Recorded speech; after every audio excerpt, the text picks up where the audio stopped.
Alright, you guys, what is up? Got a new, well, not new really, but this is a project that I've been working on for probably the last year, on and off. Now, you guys probably remember this little gun. This was my second, if I remember, pawn shop finds, and this is probably one of the most, sentimental, I guess, firearms that I own. The reason why is me and Dad always talked about, when I was younger, Dad always talked about getting me one of these. Specifically a 223 with this heavy barrel and this type of stock. And like I said in that video, when I found it, I was like, I had to get it because me and him both kind of agreed if we ever saw one for a decent price, we're going to get it. So I got it, and I'll tell you, man, every time I pick it up, it just makes my heart just go all all butterflies. I just love it. The deal is though that this firearm, and what I've learned actually, H&Rs in general are very finicky, for lack of a better word. And finicky more towards when you're trying to get past good enough deer hunting accuracy. These guns were not particularly made to be, sub MOA dime shooting guns. Now there are a few of them out there because I went in a whole deep rabbit hole about these firearms, and just like any firearm model or build or specific action, you have an entire community based around that. And just so matter of fact, H&Rs have a little cult following to them. So I started deep diving into H&Rs because I was not getting what I felt should have been good accuracy through ammo testing, through reloading. I was having weird stuff happen with fire forming, and I started deep diving. These guns have a lot of little quirks to them, just as a whatever. And then each gun is its own deal unto itself. So what I was learning was a lot of interesting stuff that made this both a complete headache, but also a very, very, very enjoyable project because I really love experimenting. I like experimenting. If something just works, it doesn't really trip my trigger. If something just works, I'll load a box of ammo for it, put it to the side, and But if it makes me pull my hair out, I just get addicted to it. I'm weird like that. But anyway, what I learned about these H&Rs was a few things. One, they're like 3 MOA guns. Just out the factory, they're 3 MOA guns. That's just kind of what you should be expecting. Just if you get one out the factory, you shoot it, it's going to be a 3 MOA gun. That's just what it is. And fair enough that most of these guns are being sold for like what, $300 with a barrel and a scope combo, and people were just getting them. You're not shooting more than 100 yards. 3 MOA is really all you need for deer hunting. And as much as it pains me to say, that's really all you need to boil a room of deer. Plenty of people found that fine. But, you got people like me who like to try and push those limits and make it shoot, closer. Well, I started researching why that is. Well, there's a lot of reasons. One, apparently a lot of the barrels are kind of heat sensitive. They don't like being shot fast. They don't like getting heated up. I saw a lot of people saying, yeah, you should give them a 5-minute cool down in between shots, which I thought was absolutely insane. Ends up being kind of true, actually. I don't know what it is. I don't know if it's the metal it's made out of. I don't know if it's the welds. It's just, I thought it was me, but no. As if the barrel was heating up, my groups would really disperse a lot. Found that kind of weird. Another thing is where you position your hold, where you rest your gun. Now, of course, don't rest it on the barrel. That's kind of a deal that's it's just kind of common knowledge. I will say though, with certain rifles, like when you start getting into like the black powder shooting type stuff, they actually do rest it on the node points of the barrel. But that's a different conversation because I'm starting to drift off here. But with these, most of the time, common knowledge, if you're using a gun rest, you would rest it around here. Not the same with an H&R. They don't like that at all, and I learned that. They like to be rest here. Everybody who was shooting good groups, the minute I would post, one of the first things I would get was, where are you resting your gun? And I'll tell them, like, up here. They'll be like, no, rest it back here toward the frame. They don't like being rested up here. Again, common knowledge from just regular hunters to bench rest guys, anybody shooting accuracy, your rest goes as far up as you can get on this stock. H&Rs, they don't like that for some reason. I have a theory behind that I'll get into a little later. The other thing, the actual, this forend, the forend right here, the forend stock, there's some tricks you can do to it. Some people are saying you should free float it. Some people say you could do the O-ring trick. The O-ring trick being, you take a rubber O-ring and there's a little stud that's, this slides over and you screw into. You put an O-ring or two on top of that and squeeze it, and you tighten it up, and it does something. I'm not sure exactly what it does, but it's supposed to help with accuracy. I did that, and it did help a little bit. Also, just the freaking trigger. The trigger on these things from the factory is abhorrent. I'm sorry. If you remember on my last video with this gun, I was talking about how the trigger felt like it was like an 8-pound trigger. Well, I measured it, and I think it was like 7.5 or something like that. Crazy trigger. Can you shoot accurately with those? Some will argue yes, but again, it's one of those whatevers. So that was another thing. You have to get the trigger done. Then you have your lock time. That's the time from when you pull your trigger all the way back to the time your hammer hits, and you can move your barrel there. So there's just a lot that goes into trying to get one of these to shoot good. And honestly, a lot of people just won't mess with it. And you know what? I can't even blame them.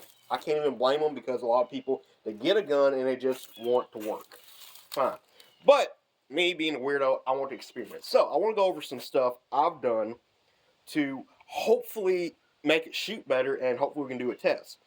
So one thing I tried, I want to just kind of go down the list. First thing I tried was hand loading. And I do got some loads that shoot 2 inches all day. I got 2-inch loads for this all day, and again, that's kind of all you need for 100 yards in. I do have a load that did manage to shoot like, it was a 3-round like cloverleaf at 100. I'll be posting pictures of all this. And I found hand loading does help for this. Now, I will say though, one thing I kept reading when it came to the 223 H&Rs, Handi rifles, and the ultra varmints and all that, is Winchester white box. I think it was 45 grain. That is the magic bullet for these. I haven't been able to get any, but everybody I've talked to who's had one of these, that's one of the first things that comes up. If you can get some of that Winchester 45 white box, shoots lights out. So that's interesting. I want to look at that. Another thing, as I mentioned, barrel heat. It doesn't like getting hot. So anytime I try to, I at least try and give it a minute in between shots, and that both helps me and also helps the gun. It does not like being shot fast whatsoever. Another thing, I tried bedding the forearm. I literally, like you would bed a rifle, I tried bedding it, and I don't really think it helped that much. I had some people say they got really good luck with it, and me, I didn't really see much improvement.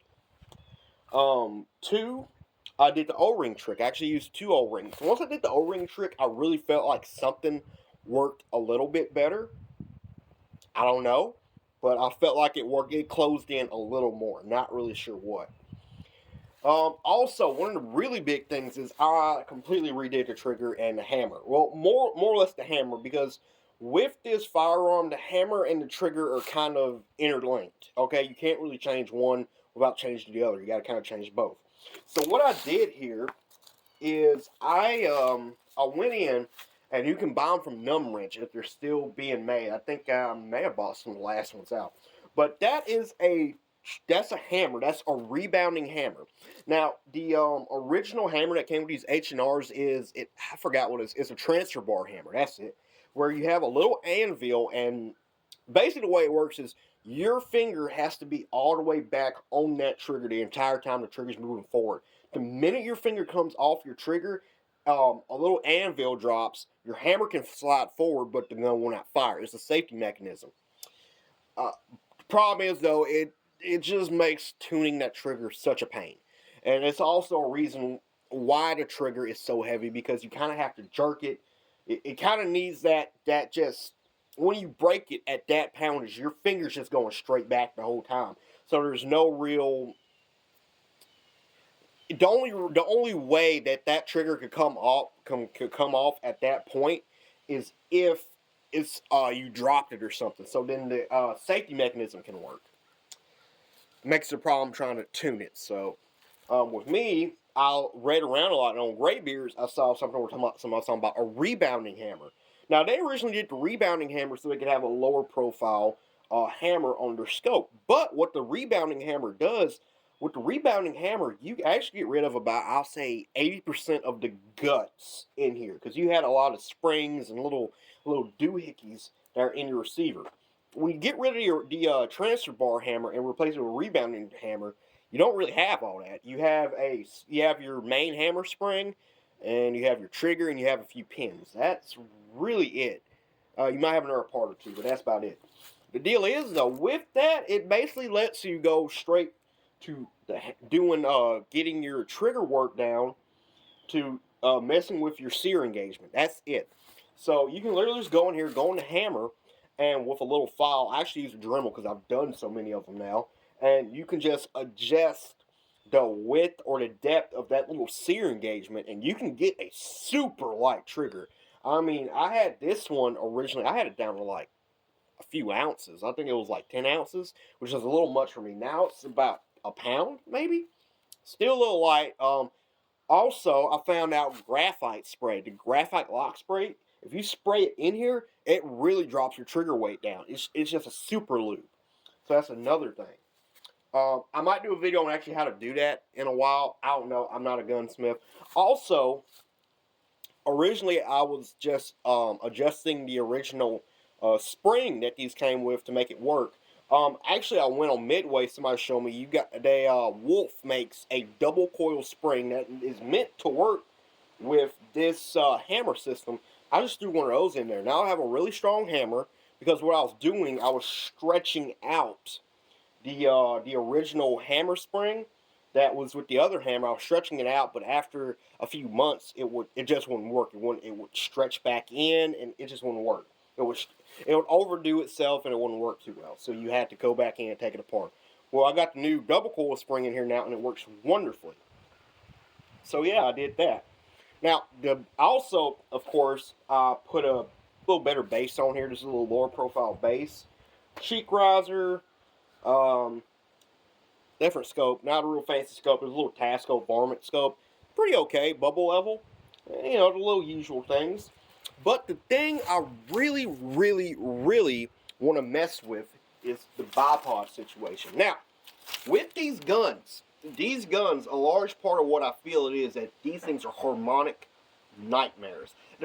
I feel, after talking to a lot of people really experimenting with these, I feel they're very similar to break barrel or Springer air rifles. Now, if you know anything about Springer air rifles, you probably know a little bit about Harmonics. And basically, they do not like being held a certain way. You have to hold them a certain way for them to really shoot good. At least a majority of them. You look up anything about break barrels or Springers, that's one of the first things you get. You cannot shoot them like a normal rifle due to the double recoil and Harmonics. Now, I'm not saying this has a double recoil. What I'm saying is I feel it's in a similar vein to that. And that's another reason why you can't really use a bipod with a break barrel. Just because, one, how you have to mount it. Two, you're not going to be able to hold it the same way every time. Three, probably some stuff about the center. And then also, there was something else I was going to say. I just brain dumped it. But yeah. So with these, another thing was everybody said, hey, they don't shoot with bipods, which they don't really, I noticed. But again, usually with the bipod is up here because the swivel stud is right here. Now, what is right here? That's the place everybody was telling you, don't put your hand here, don't rest it here. And what I think it is, that was messing with maybe a harmonic node right there. Or also another thing I feel is these things don't have the best lockup. So what I think it is, because these do break open. So one thing I felt possibly with it being right here, if you don't put the exact same amount of pressure here every time, what happens is that little micro whatever of play you have right here makes the bullet, it pushes the bullet further or it pulls it away from the lands more or less. So you have a different, you might have a different measurement, a different CBTO, different COAL every shot. So that might be something else. But anyway, we're going into kind of deep off land here. But one thing I really felt might work is, again, everybody says rest it as far back to the receiver as you can. So what I was thinking was, hey, if I could get the bipod positioned as far back to the receiver as I can, that might do something. That might do something. Because again, everything I noticed when I was shooting it, it always shot better when I was resting on the receiver or back this way on the joint area. So I was like, hey, if I can get a bipod that can let me shoot pretty decent with it being mounted back here, hey, that might work. So I've been trying to figure out stuff. I've been thinking about like welding a mount back here to the metal so it's strictly the metal in the barrel can naturally lay where it needs to. Maybe that will work. Maybe, you know, I was coming up with all sorts of crap. What I finally wanted to try was, I was like, hey, how about I just mount a swivel stud back here so I can put the bipod as far back as I can where I can still open it. That might work. So I did that, and I found one of these cool little bipods that lets you do, like, as you see, the 45-degree legs. Because I noticed with my regular bipod, when it was straight up and down, it just wasn't nice to shoot. But with this, where it's the 45, I have my legs out here, and it's a lot more stable. So I'm thinking this might be something. This might, you know, be a little something better to where for field use it might be a little better. Now, offhand shooting, I can kill with this thing just fine after 100 yards offhand shooting. I got a 55 grain load that's going pretty fast. 55 grain soft point smacks the dog crap out of a gong, and I'm pretty sure I can take a deer with it no problem. But most of my shooting is actually done on, you know, in the prone off a bipod. So this being a varmint rifle, I would like to be able to use it as a varmint rifle. So this is what I want to try today. I want to try to see how well all of these little mods work. Now, I know I've already been talking for 20 minutes about this. I probably lost some of y'all. So, what's going to be the experiment? Well, I'm actually not going to use hand loads. I'm going to be using the same ammo I first tried with it, which is this PMC Bronze. Okay? I'm going to be shooting this as it is, one with the bipod, and one without the bipod. I actually might make this into a different video. Okay, so anyway, that's just some of my findings when it came to this. So next video, I'm actually going to be testing this. I'm going to be testing my theories here. And yeah.